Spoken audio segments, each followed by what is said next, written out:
Dasar binatang kecil, aku akan mencabik-cabikmu. Ibu Ye Xiancheng menggertakkan giginya dan berharap dia bisa memakan Song Yun hidup-hidup. Lagi pula, perkataan Song Yun tidak diragukan lagi mengakui hubungannya dengan Chu Feng, terutama frasa, nenek kami, yang mengungkapkan bahwa hubungan mereka lebih dekat dari yang diharapkan orang. Tuan Kecing, apa maksudmu sekarang? Ye Xiancheng yang juga bereaksi, ekspresinya berubah total. Ekspresi tidak percaya tetapi harus menerima kenyataan sebenarnya membuat orang merasa sedikit kasihan.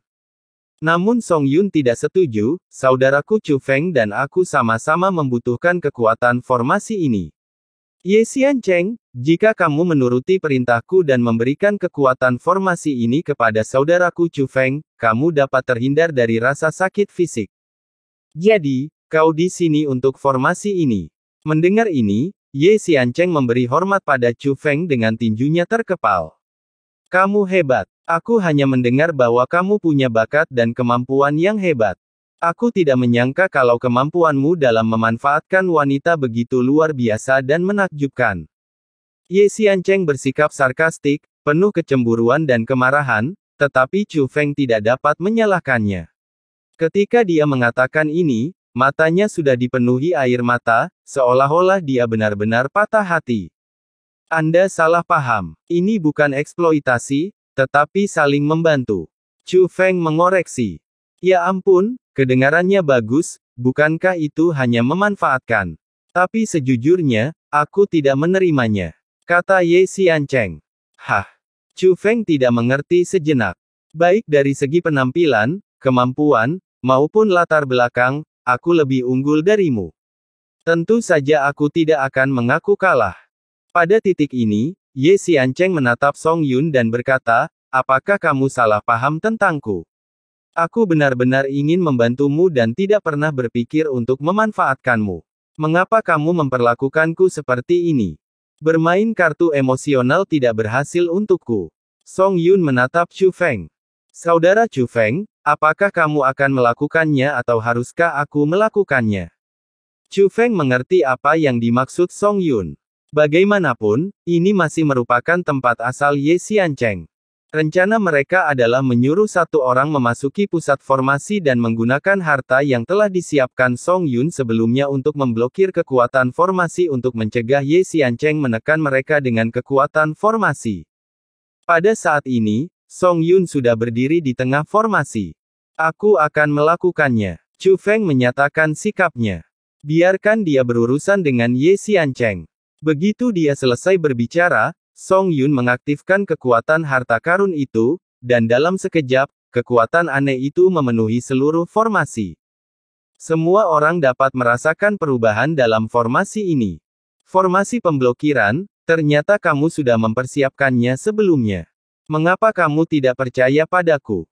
Bagaimana aku memperlakukanmu dengan buruk? Ye Xiancheng menanyai Song Yun, matanya penuh kebingungan. Chu Feng, lihat matanya.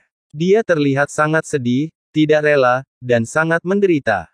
Mengapa aku merasa orang ini tidak berpura-pura? Apakah dia benar-benar ingin membantu Song Yun? Suara dandan bergema di telinga Chu Feng. Entah aktingnya bagus, atau dia benar-benar ingin membantu Song Yun, tapi, bagiku, itu terasa nyata, kata Chu Feng. Namun, dibandingkan dengan Chu Feng dan Dandan yang sedang menonton pertunjukan, Song Yun, orang yang terlibat, tidak tergerak oleh pertanyaan Ye Xiancheng yang penuh kasih sayang dan kesedihan. Sebaliknya, dia menatap Chu Feng dan berkata, Saudara Chu Feng.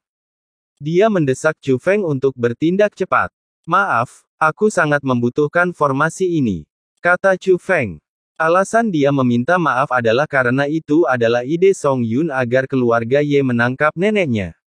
Menurut Song Yun, neneknya memang dicurigai membunuh tetua klan abadi Ye.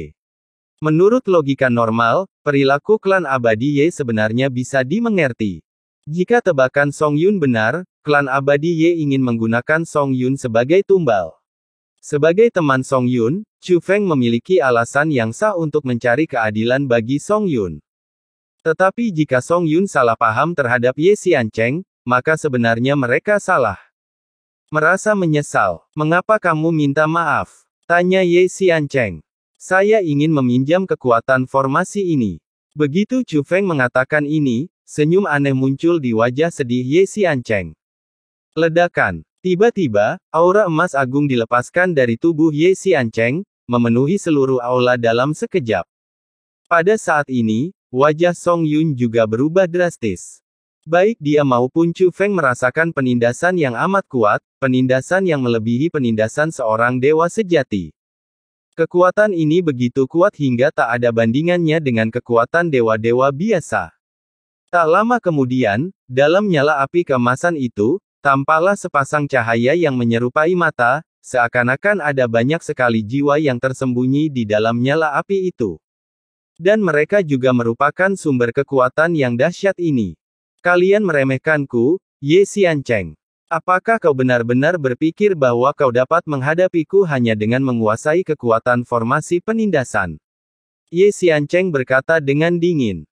Ledakan. Akan tetapi, pada saat ini, api hitam tiba-tiba menyembur keluar dari samping Chu Feng, dan benar-benar mendorong api emas itu kembali dari sekitar Chu Feng. Jika diperhatikan lebih teliti, itu adalah gerbang roh dunia yang muncul di samping Chu Feng. Kemudian, sosok Dandan juga berjalan keluar dari gerbang alam roh. Pada saat ini, Dandan terus-menerus mengeluarkan aura hitam dari tubuhnya, dan sebuah tanda muncul di dahinya, yang merupakan tanda jiwanya. Ya ampun, indah sekali. Saat Ye Xiancheng melihat Dandan, dia tidak terkejut dengan aura hitam yang dilepaskan Dandan, tetapi kagum dengan kecantikan Dandan. Mata yang awalnya patah hati, kini bersinar lagi. Kemudian dia menatap Chu Feng, apakah ini roh duniamu? Tanpa menunggu jawaban Chu Feng, Ye Xiancheng menghela napas lagi, apakah kamu bunga persik di kehidupan sebelumnya? Hah? Chu Feng bingung dengan pertanyaan itu. Kenapa? Kok kamu beruntung banget sih dalam hal percintaan? Tidak hanya para tetua tamuku memanggilmu saudara, tetapi kamu juga memiliki jiwa dunia yang begitu indah. Bukankah dunia ini terlalu tidak adil? Apakah orang ini sakit? Dandan pun terdiam. Karena situasi saat ini, jelas bukan saatnya untuk menyesali hal-hal ini. Tetapi pada saat ini, Ye Xiancheng benar-benar mengambil api emas itu kembali ke dalam tubuhnya. Melihat ini, Chu Feng segera menatap Dandan, Dandan, hentikan dulu. Mendengar ini, Dandan menyingkirkan aura hitamnya, dan tanda jiwa di dahinya juga menghilang. Tetapi saat energi hitam kembali ke tubuhnya, dia menjadi sesak napas dan wajahnya kehilangan warna kemerahan seperti sebelumnya, menjadi pucat menakutkan. Hal ini membuat Chu Feng merasa sangat tertekan. Hal ini terjadi dalam waktu yang sangat singkat. Dapat dilihat bahwa konsumsi kekuatan jiwa pada buah zakar sangat besar. Aduh, sepertinya cara itu cukup membebanimu. Gadis, mengapa kamu melakukan ini? Aku tidak melakukan apapun pada Chu Feng. Aku hanya ingin mereka tahu bahwa berurusan denganku tidaklah semudah itu. Itu saja. Ketika Ye Xiancheng berbicara kepada Dandan, terlihat jelas kesedihan di matanya, seolah-olah dia dan Dandan mempunyai hubungan yang istimewa. Akan tetapi kekhawatirannya itu membuat Dandan merasa jijik, lalu melotot tajam ke arahnya. Namun Ye Xiancheng tidak setuju, dan menatap Chu Feng, mari kita bicarakan persyaratannya. Syarat apa? Tanya Chu Feng. Faktanya, Chu Feng tidak lagi memiliki keyakinan di hatinya saat ini. Dia bisa merasakan bahwa kekuatan yang dilepaskan oleh Ye Xiancheng sangat aneh. Itu tidak ada hubungannya dengan garis keturunannya sendiri, tetapi itu juga bukan formasi pelindung. Itu lebih seperti kekuatan yang tersimpan di tubuhnya. Chu Feng menduga bahwa itu pasti warisan abadi. Mimpi buruk penjaga Chu Feng tidak efektif terhadap metode khusus ini, jadi dia hanya bisa bertarung secara langsung. Tetapi penggunaan kekuatan jiwa Dandan benar-benar menghabiskan terlalu banyak energi. Tentu saja bukan tindakan yang bijaksana untuk saling berhadapan secara langsung.